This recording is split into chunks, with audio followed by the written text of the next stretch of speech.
Mes chers amis, bonjour, Sandra Dagna, j'espère que vous allez bien en ce début de l'année 2022. Bon, ça swing un petit peu les énergies en ce moment, hein. Comment je pourrais le dire?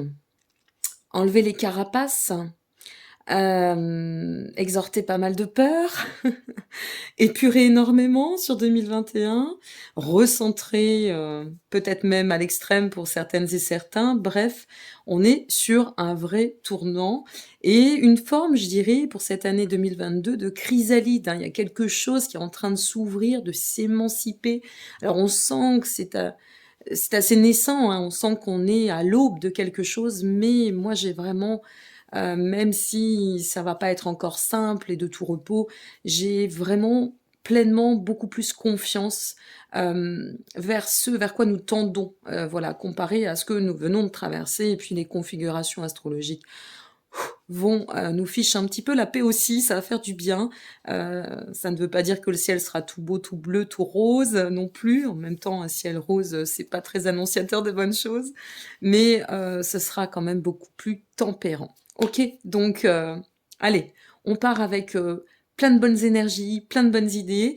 Et à cet effet, j'avais envie, eh bien, de faire un tirage pour le mois et voir un peu la tendance générale, pas la tendance par signe, parce que vous allez recevoir votre guidance forcément, mais et à venir, mais la tendance générale. Qu'est-ce qui peut nous attendre? Qu'est-ce qu'on a besoin de travailler? En fait, on va aller voir ce qu'on a besoin de travailler et puis ce qu'il en ressort. D'accord, de façon complètement globale. Et puis, ben, j'espère que ça vous plaira et que voilà, que ça vous apportera toujours plein de choses, y compris de la bienveillance. Allez, on va déjà démarrer avec l'oracle de lumière. Je vais vous mettre le nom des oracles, de l'oracle et du tarot et les liens en dessous de cette vidéo, hein. Et on va, ben voilà, découvrir. Ah, alors ce mois-ci, on est sur le mois de la créativité, a priori. J'espère qu'on va bien voir. Oui, ça devrait être bon parce que forcément, on n'est pas au mois de juillet. Alors la créativité, ben ce mois-ci, on nous insuffle ce besoin de nous ouvrir. Ce besoin, en quelque sorte, semble-t-il, ça va être un mois de reliance, un mois sur lequel on va peut-être manifester un peu plus. Alors c'est vrai que moi je ressens énormément depuis pas très longtemps, hein, mais plutôt depuis ce mois d'octobre. On sent qu'il y a une forme de passation, vous voyez. On est en train d'effectuer un passage.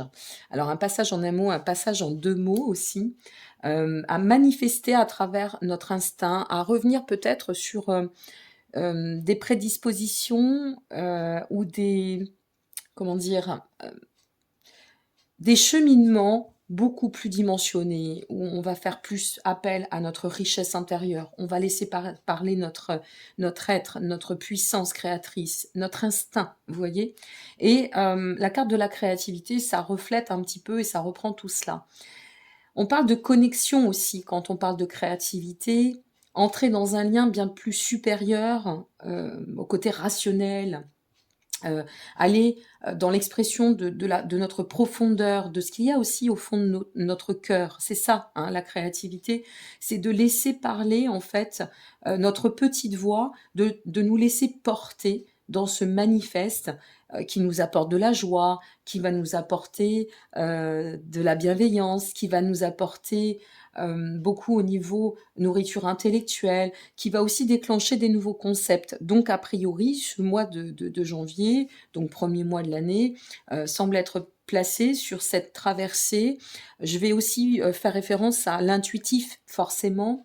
Peindre nos rêves, vous voyez, ça va avec l'intuitif, puisque le rêve relève de l'intuition, de l'intuitif. Il pourrait y avoir aussi des ressources à exploiter pour certaines et certains. Peut-être ça peut être un message aussi de dire, allez, vous avez un projet, vous avez quelque chose qui a été construit, ou vous souhaitez vous lancer, faites-le, hein. Ça peut être cela aussi dans vos créativités, vos créations, quels que soient les supports, la peinture, l'écriture, peu importe. Ok?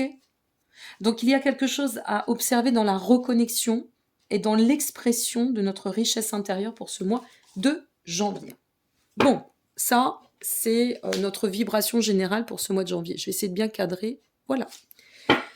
Allez, maintenant, on va aller voir ce qui nous attend pour la suite. Avec ce superbe tarot que je me suis offerte pour Noël à l'occasion de ma dédicace à Angers. Je voulais remercier les personnes qui étaient venues parce que j'ai pas mal d'abonnés YouTube et je vous remercie. Si vous regardez cette vidéo, ça a été vraiment un plaisir de faire votre connaissance, voilà, d'échanger avec vous, de connaître vos projets aussi. C'est génial, il y a beaucoup, beaucoup de projets en ce moment. Voilà, c'est vraiment ça la créativité. Alors, qu'est-ce qu'on a à nous dire? On nous parle de quoi? Ça va dans tous les sens. Ça, c'est le problème quand les cartes, elles sont un peu récentes. Allez. Je vais essayer d'avancer le tirage en accéléré. Je ne dis pas que je vais y arriver, mais je vais essayer.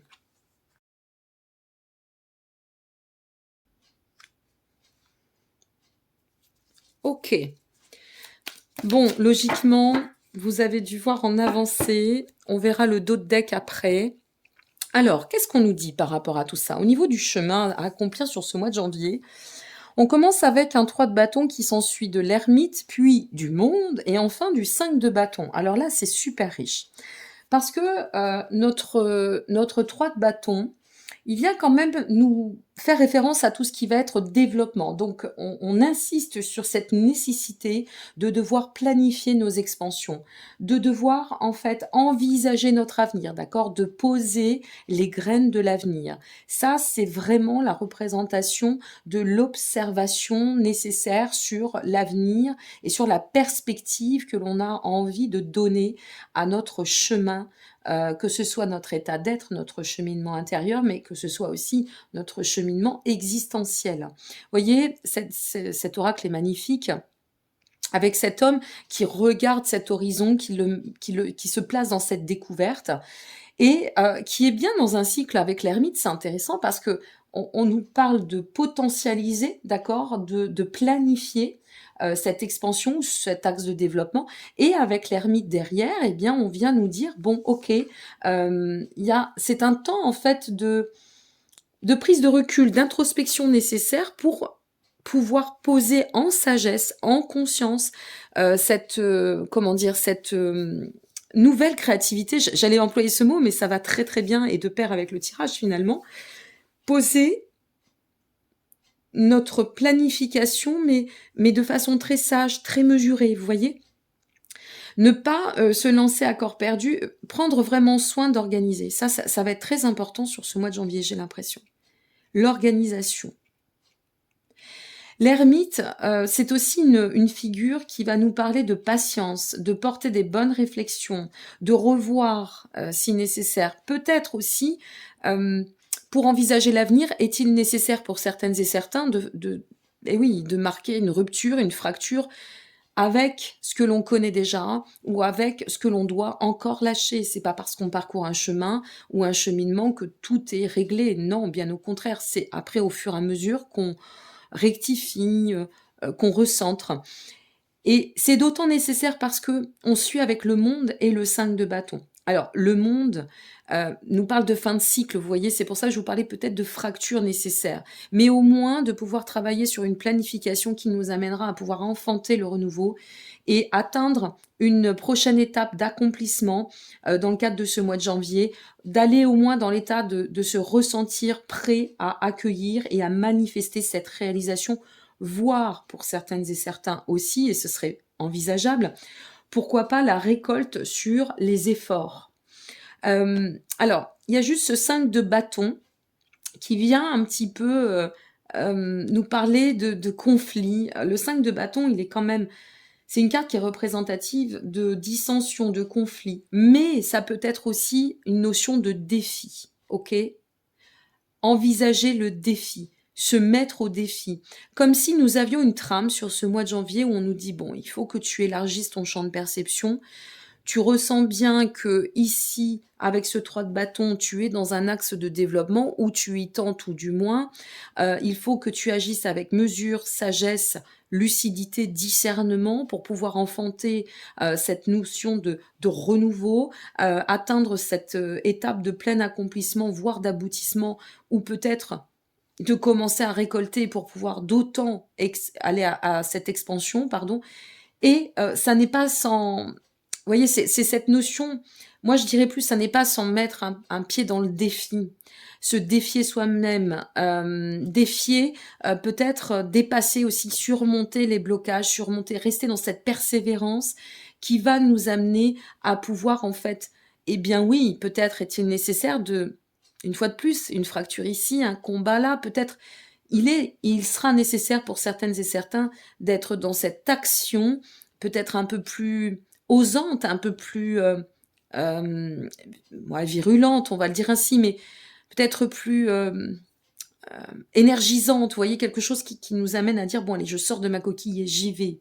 J'y vais et je me place face et je me confronte à» pour atteindre cela. Donc on a vraiment une une perspective, pardon, qui est assez intéressante. Waouh! En dos de deck, regardez. La roue de la fortune, mes amis.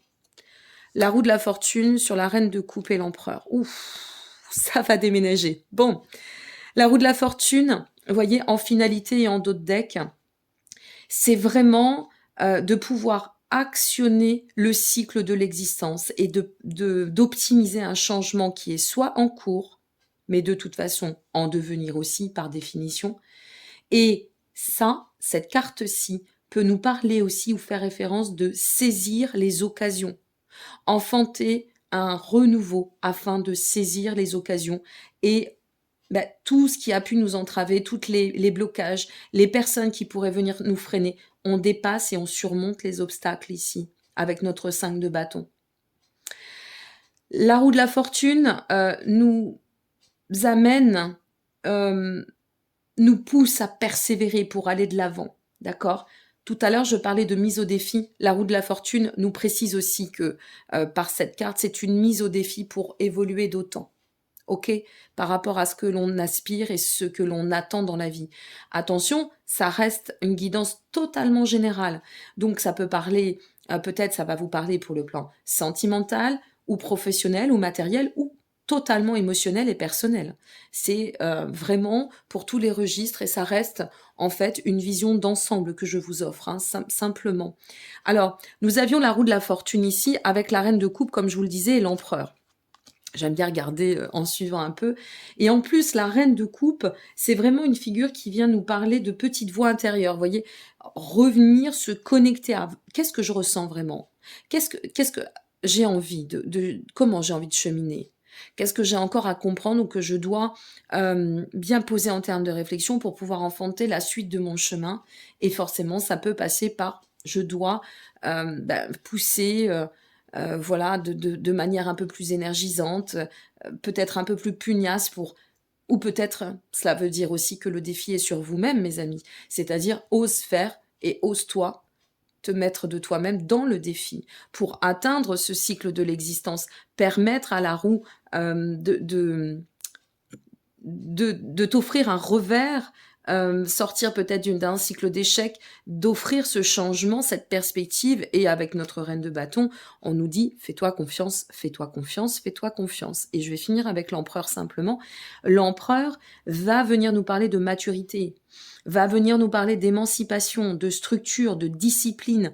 Donc on sent bien, si vous voulez, que on est sur un mois où on doit vraiment s'ouvrir et la créativité prend d'autant au manifeste, sa place et sa mesure en termes de message.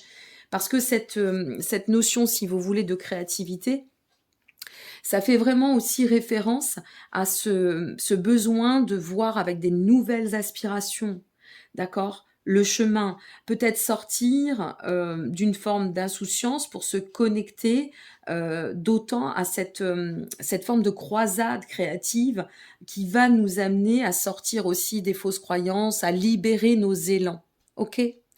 Donc je ne sais pas si cela vous parlera, je vais laisser les commentaires bien sûr, mais au moins voilà, on a un visuel pour ce mois de janvier. Je vais essayer du mieux que je peux, je croise les doigts, si j'ai le temps et je vais tenter de prendre le temps pour vous faire un petit point, un axe général comme ça, mensuel, juste de façon complètement, aérée et intuitive et n'hésitez pas à me dire si, ça vous plaît déjà, si ça peut vous parler aussi et puis, eh bien, je croise les doigts pour que vous puissiez, pousser les portes de ce défi et exprimer votre quintessence surtout pour, actionner ce beau changement qui vous attend.